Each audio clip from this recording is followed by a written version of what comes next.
Assalamualaikum warahmatullahi wabarakatuh. Selamat pagi semuanya. Yang terhormat Bapak Aswar Hanif Eskom MMSI selaku dosen mata kuliah Sistem Informasi Manajemen dan teman-teman yang saya banggakan yang telah menyempatkan waktunya pada hari ini.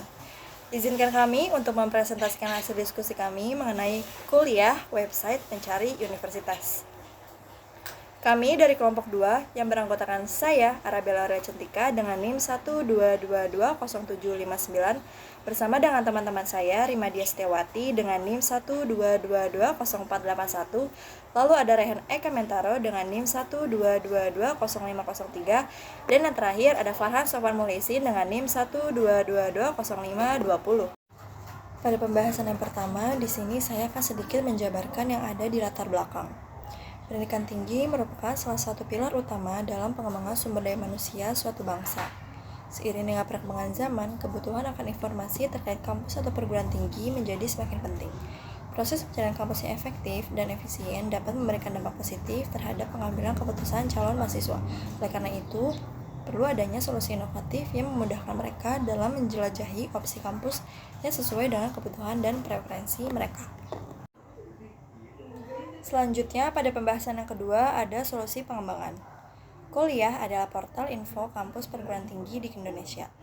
Seperti yang kita ketahui bersama, perguruan tinggi memiliki banyak jenis, mulai dari universitas, institut, sekolah tinggi, akademi, hingga politeknik. Selain itu, perguruan tinggi juga dibedakan lagi menjadi kampus negeri yang merupakan milik pemerintah dan kampus swasta yang pada umumnya dimiliki oleh yayasan. Banyaknya jenis perguruan tinggi ini memberikan banyak pilihan bagi siswa untuk melanjutkan pendidikan ke jenjang yang lebih tinggi. Berikutnya ada manfaat program. Manfaat program dalam perencanaan sebuah web pencari kampus ini adalah untuk membantu mempermudah pencarian dalam mencari kampus dengan rekomendasi terbaik. Program web pencari kampus memiliki beberapa manfaat, antara lain mempermudah pencarian. Program ini memudahkan calon mahasiswa dalam mencari informasi tentang berbagai kampus dan program studi yang sesuai dengan kebutuhan dan minat mereka. Yang kedua, menghemat waktu dan biaya. Calon mahasiswa tidak perlu lagi mengunjungi kampus satu persatu untuk mendapatkan informasi. Mereka dapat melakukan pencarian secara online untuk menghemat waktu dan biaya transportasi. Yang ketiga, menyediakan informasi komprehensif. Program ini menyajikan informasi lengkap tentang kampus seperti program studi, biaya, fasilitas, kurikulum, dan lain sebagainya. Yang keempat, memudahkan perbandingan. Calon mahasiswa dapat membandingkan berbagai kampus dan program studi secara langsung, membantu mereka menentukan pilihan terbaik. Dan adapun beberapa manfaat lain seperti memberikan akses ke ulasan dan testimoni, memfasilitasi komunikasi dengan kampus, mendorong diversitas, memberikan sumber informasi untuk orang tua dan wali, memfasilitasi perencanaan karir. Dengan demikian, program web pencari kampus dapat menjadi alat yang berguna bagi calon mahasiswa untuk keputusan yang tepat dalam memilih institusi pendidikan yang sesuai dengan tujuan dan aspirasi mereka. Poin selanjutnya adalah landasan teori. Web pencari kampus adalah sebuah platform atau situs web yang membantu calon mahasiswa menemukan informasi tentang berbagai perguruan tinggi dan universitas. Lalu ada gambaran produk. Di sini berisi produk pasaran yang seperti kami buat, yaitu Kampuspedia. Kampuspedia merupakan portal anak muda, khususnya pelajar dan mahasiswa yang memberikan informasi seputar kampus, prestasi anak muda Indonesia, bedah jurusan, event kampus, dan beasiswa. Poin selanjutnya ada persamaan dan perbedaan dari produk yang kami buat dan yang menjadi referensi kami. Persamaannya yaitu persamaan website kami dan Kampuspedia adalah sama-sama web informasi terkait berbagai institusi pendidikan atau kampus yang memiliki persamaan tujuan, yaitu membantu calon mahasiswa atau orang yang tertarik untuk melanjutkan pendidikan ke tingkat perguruan tinggi dalam mencari dan memilih kampus yang sesuai dengan kebutuhan, minat, dan tujuan akademik mereka. Persamaan lainnya juga meliputi tentang penyedia informasi daftar lengkap kampus-kampus yang tersedia di Indonesia, baik negeri maupun swasta.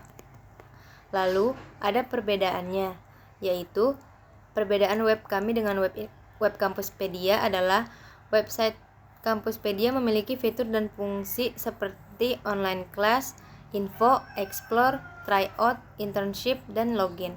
Sedangkan perbedaan website kami memiliki fitur dan fungsi yaitu pencarian kampus, jurusan, dan karir. Lalu selanjutnya ada metode pengembangan. Metode yang kami gunakan yaitu metode air terjun atau yang sering disebut metode waterfall. Sering dinamakan siklus hidup klasik atau classic life cycle.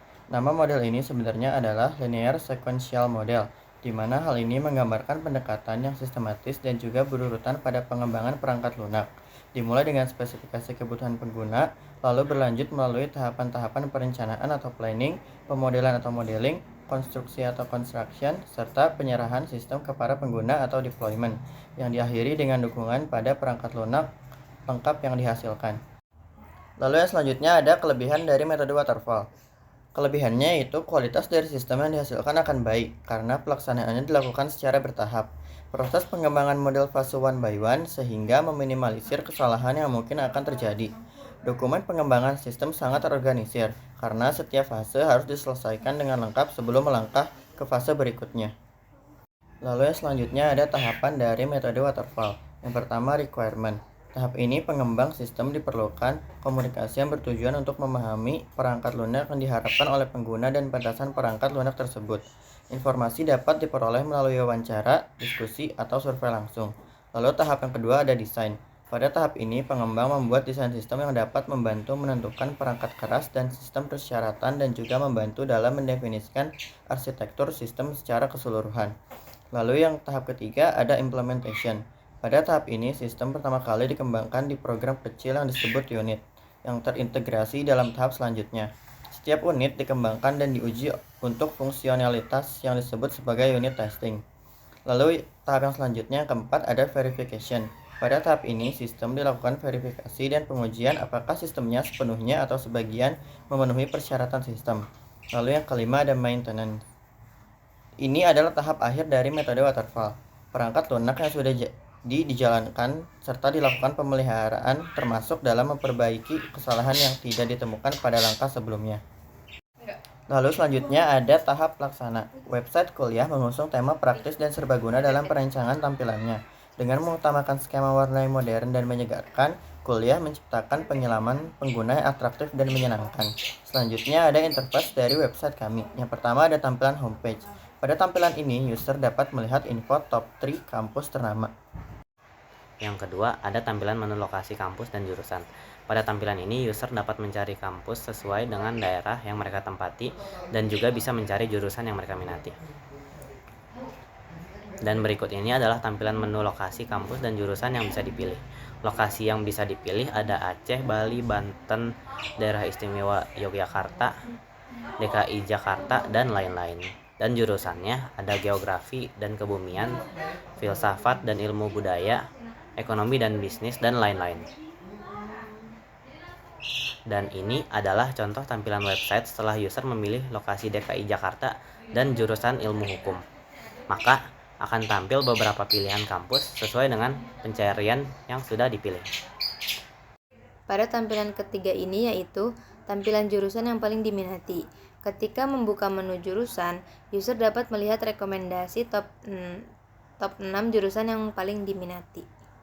Selanjutnya, tampilan keempat ini yaitu tampilan saat membuka jurusan yang dipilih. Pada tampilan ini, user dapat melihat penjelasan mengenai jurusan yang user klik. Tahap pelaksana pada poin kelima ada tampilan jenjang karir berdasarkan jurusan. Ketika membuka menu karir, user dapat melihat rekomendasi karir yang paling diminati. Di sini terdapat 6 jurusan dan jenjang karir yang paling banyak diminati. Yang pertama ada ekonomi dan bisnis dengan contoh pekerjaan maklar saham atau broker saham. Yang kedua ada hukum dengan contoh pekerjaan pengacara atau lawyer. Yang ketiga ada sastra dengan contoh pekerjaan guru bahasa asing atau foreign language teacher. Yang keempat ada kedokteran dengan contoh pekerjaan dokter. Yang kelima ada teknik dengan contoh pekerjaan arsitektur atau arsitek. Dan yang terakhir yaitu yang keenam ada ilmu komputer dengan contoh pekerjaan programmer atau software developer. Selanjutnya, tahap pelaksana pada poin ke-6 ada tampilan pada saat membuka jenjang karir yang dipilih. Nah, pada tampilan ini, user juga dapat melihat penjelasan mengenai jenjang karir yang sudah user klik. Terima kasih kepada Bapak Aswar Hanif Eskom MMSI selaku dosen mata kuliah Sistem Informasi Manajemen dan teman-teman yang sudah menyimak hingga akhir. Semoga pembahasan dari kelompok kami dapat dimengerti. Karena dirasa presentasi dari kelompok kami sudah cukup, saya akhiri dengan salam. Wassalamualaikum warahmatullahi wabarakatuh.